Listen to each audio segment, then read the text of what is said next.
Hello, my beautiful people from Untouchable Mama. Thank you for watching our YouTube channel. Please do not forget to subscribe and press the notification button. Thank you. One love. Bye bye.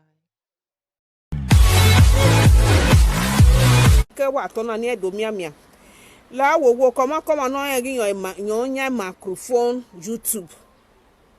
O ma no nya because me beg a video pani a obanya we Monica ga wo nya yo bo hin video me rega gi me video me o. Yo salo ba ya emi awe o. Wen e wo ga wa je na ima ho ni tie bo. You understand me? Iya wa je pin ku. E mo bi e su lele. Aga wa go bi a wa na ya pe. You understand me now? You are not my friend and you are not my enemy, but I will never make you my friend. Hey. Hello. Iye chemo. Baby ya je.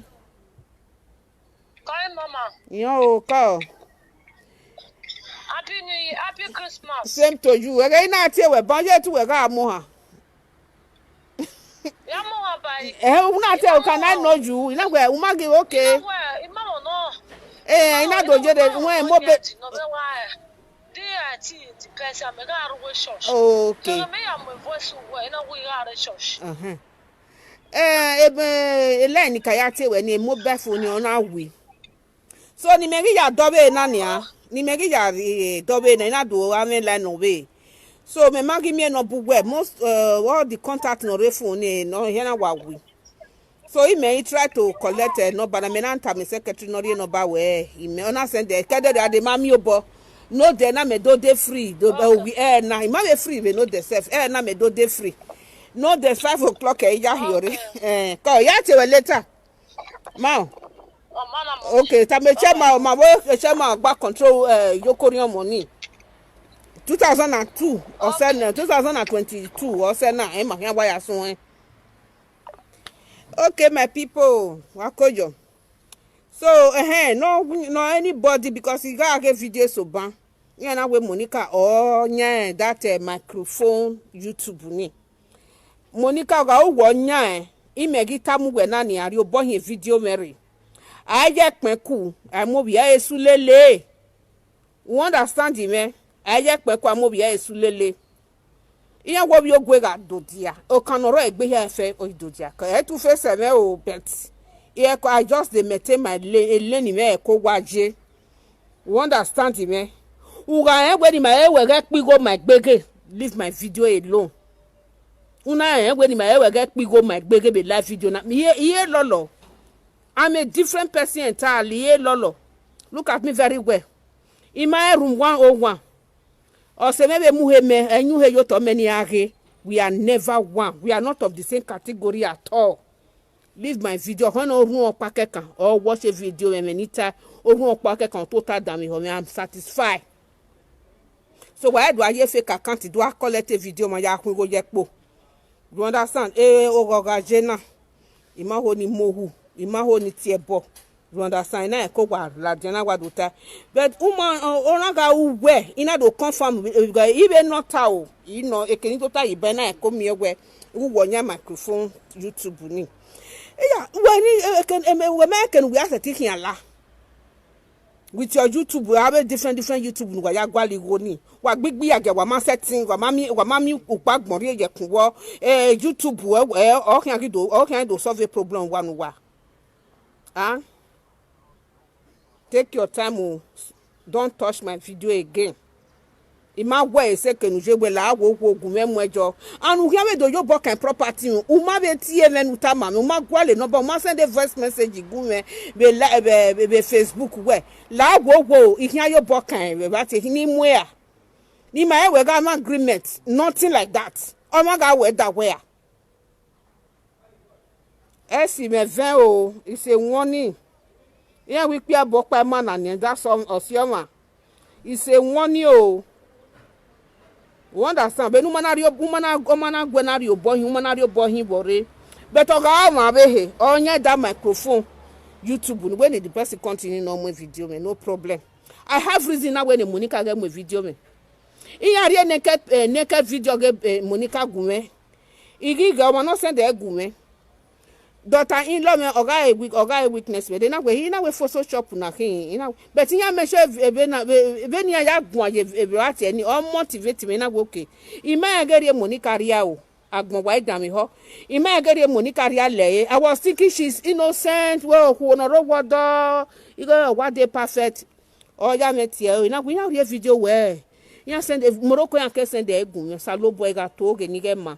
Inatie ni omani be no mani ja gwan ye video. That video is still with me in the other phone.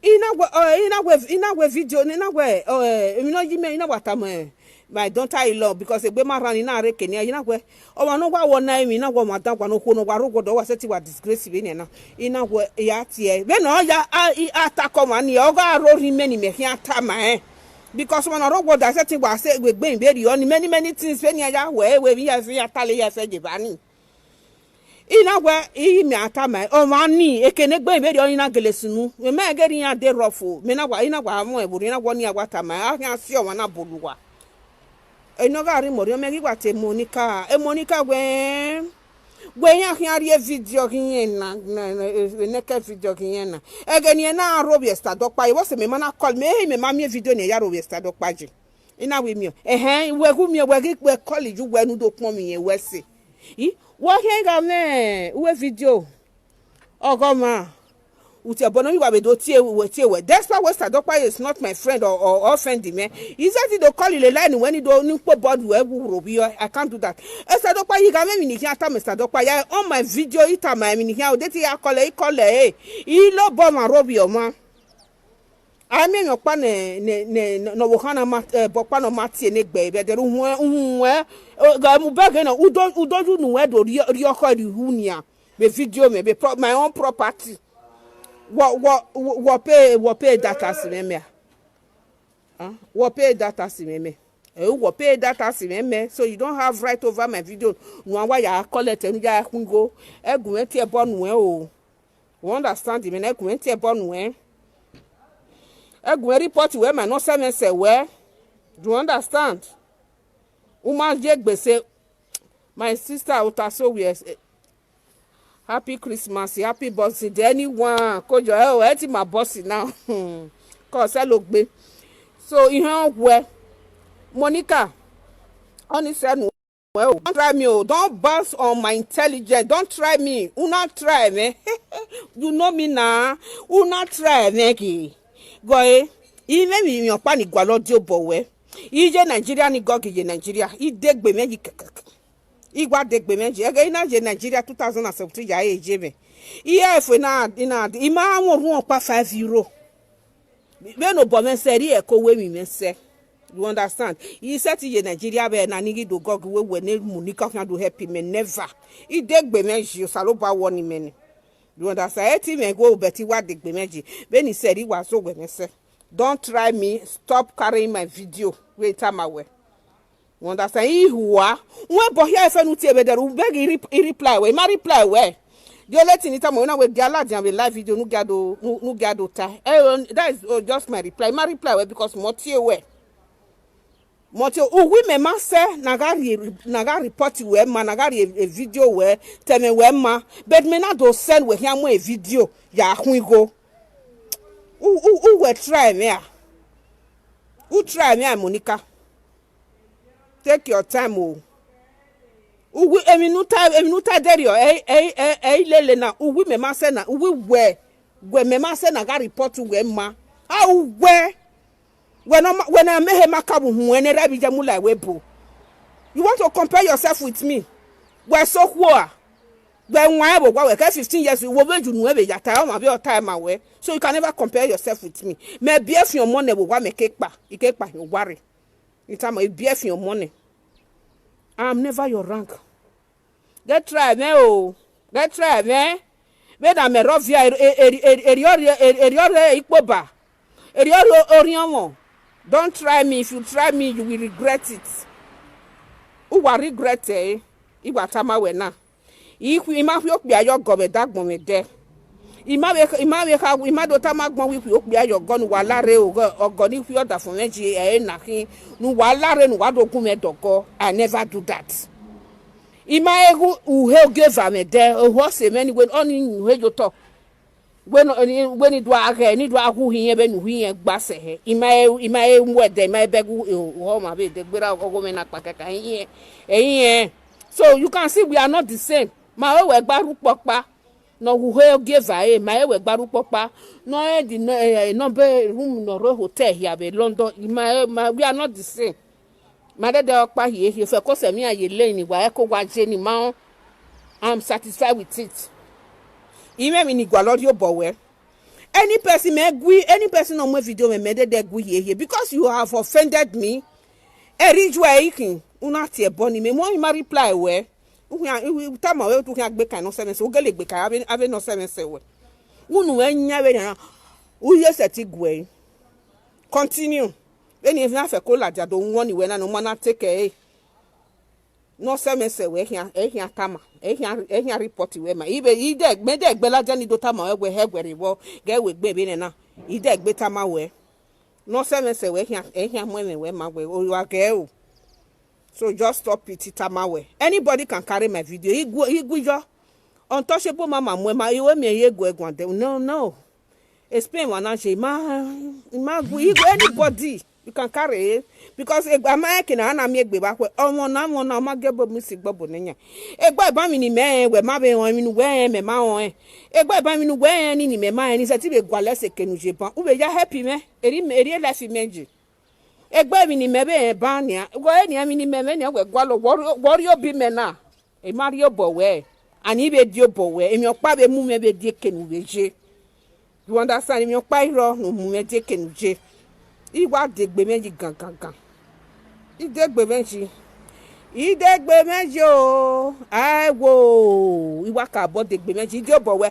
Me seti ni no la lo ni san we. Nu ga ro bi ene yan do ala lo ni san. Never. Egbe me do ni seti sunu Monica. Atuari. E seti sunu. Iye seti we iye seti abi yan ni nu wa ro bi agbota ro bi agbon bi ene. Iyan do support we yan do ala lo wo ni san. I'm not that type. He said the egg boy here. Maho. He said in Gogi, he said in Yari Wani Gogi, and Jina we a Monica here do go ni me. Abe don't know to go baby me. Awa because he did be mention. He me mama go my children are there to help me. Osaloba woni men. Wonder son. Era mi awa wo be ni wa to time na. He be de gbe o run pa wa do no ti me kian tie bo. Idina do bojo wa se fi kian te wa dori e bayi. Ebe no. Yeah, you go maybe la ya we go maybe la ba ni ebe la o because he mag egbe me egbe koka. Ikbiani ibiera me ni ikbiani ro they are capable. Mi amwe kula se ba ne kula na wa fi no wo yo no von o ivon mo mu ze yo na wa mo ma yo na mo na yo na wa von. Yeah, well ni here ya entertainment ni here they are capable of doing it.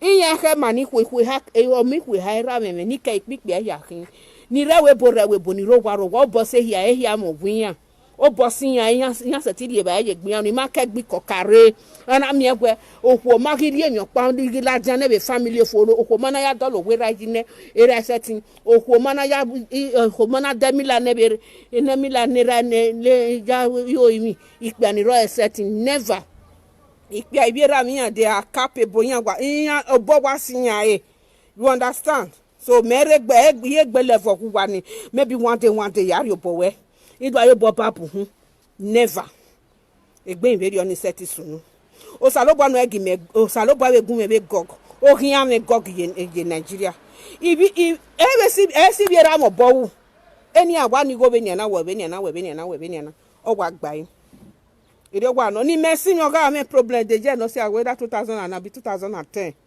something like that to maybe 2009 or 10 oga me problem be Dubai bore okin apa mi ma owe oke mi yapa o ma joy go si egbe iberi onire ni hena do ala lowo ni I'm not your rank my we dey gba di ayi go we packaging I don't live fake life beni wa se wa beg me be no de beni wa se 5 o'clock ya yore be no de ne ya la betun ya kwe beni wa ya kwe ni marie ba I was waiting where go man no do we me na me wa gwalo e go ta do ya ari e me na pepper soup e ye be no de ya biye I I don't live fake life. Anyone send it, was say.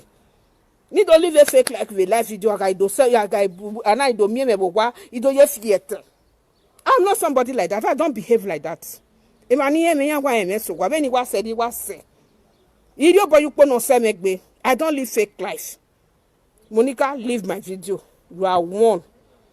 Tama we want you well. You are here. We want you are here now. So just take it like that. What the video now? Me who we are. What we worry. So I will on that microphone. You can continue carrying my video. But on a Monica now continue. Sagbeto ehia report wema. Bonore Nigeria sagbeto ehia report wema. Sagbeto do fi okulo boy wa o. Wo man ni. Me hia ti wa zo ba wa ye lala. Abi no asigidi ngwa muri ane. Me de deri Nigeria. Bono ma no ngwe ma ke no kede. Akon ga hu we kian bi mi no hu wa to ta o ubeke ehia report wema. Just leave me alone. Leave my video, leave my property alone. Tamawe. If I want you, I'm giving you a sound warning. Because you might contact me. Okay, you book a property. Okay, you book a uti your money. Don't money will carry on. You carry on. Do where I'm so who might have if you get up you because it didn't wear. Who might if you get up you una onye na wata bon ina bege ibe gu egwan otoshebo ba me magwa egwan do tafia me bo me magwa egwan imagun ya ropa imagun ya gwan just leave them because egbe ben aje Nigeria ban do tafia me bona me but the pure water me ban we me this ever water ni abe won me is something wo ija mo me o jamais ibe won is something. I'm okay with that. What shall it profit a man to gain the whole world and to lose his own dignity? I will never go. I don't want to gain the whole world to lose my dignity. You understand? If you know when you are offending me, damn me, you understand? Because if my meme okay done, because no jam call you we. Tiga agio, oga damn me, when you disgrace you we, when you attack me video ni.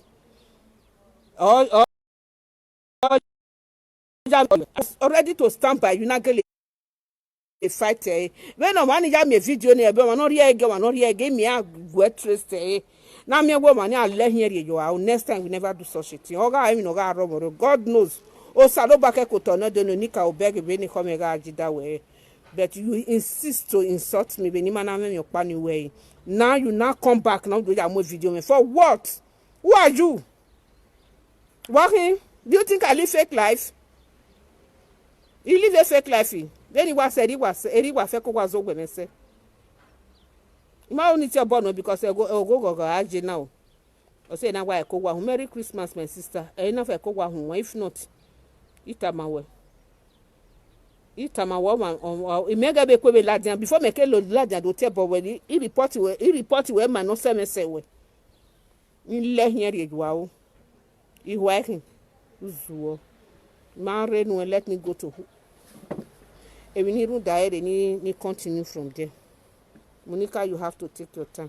What be a gbeme there? I mean, where are your live video? We not say not going. We not live video. A public issue, no. Then no man very abene we have Monica ma very abebe no now. Then no very abene we tama we wuri abe ogbe na ma keke. No. Iye me very by. You understand? Iye me very by. E jogo me jare by. Wa ho nu uwe mi le mi nu su seji nu rie e be dagbon we uri obo hin video mere wa ho nu du ma ho nu ma ho ni ti e bonu e a word is enough for the wise. Take your time. Imaye gbo wo kan la we bo gbo ma ya la we bo so don't come and use me setting to la lowo ni san wa I'm not those beni wa se na ma be gbera be ni na iṣẹ́ tí la lọ́wọ́ nísàn iṣẹ́ tí do agbésásá no bí ọmọ bọ̀ ní kéde na me ma ka wu we. You are very stupid.